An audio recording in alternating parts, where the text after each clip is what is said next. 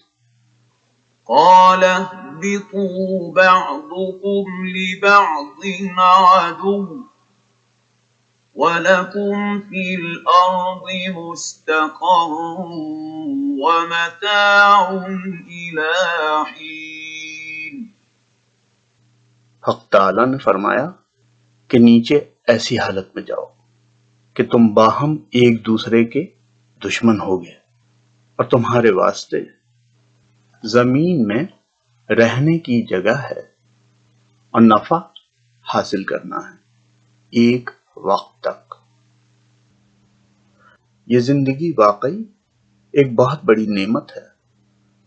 اللہ تعالیٰ کا ہم پر بہت کرم ہے، فضل ہے کہ اس نے ہمیں طور طریقے سیکھنے، اچھائی اور برائی کے فرق کو جاننے اور اپنے رب کے دل سے فرما بردار بننے کے لیے اس دنیا میں ہمیں بسایا اور ہماری ضروریات زندگی کو پورا کرنے کے لیے بہت سی فائدے مند نعمتیں عطا فرمائیں۔ اچھی طرح جان رکھیے کہ بس یہ مہلت محدود مدت کے لیے ہے۔ اپنی زندگی کی قدر کیجیے اور اپنے رب کے فرما بردار بنیے۔ آیت نمبر 25۔ قال فيها تحيون وفيها تموتون ومنها تخرجون۔ فرمایا تم کو وہاں ہی زندگی بسر کرنا ہے اور وہاں ہی مرنا ہے اور اسی میں سے پھر نکالے جاؤ گے۔ یعنی خاک پھر خاک میں مل جائے گی اور وعدے کے دن ہم پھر اسی خاک سے اٹھائے جائیں گے۔ سبحان اللہ و بحمدہ، سبحان اللہ العظیم۔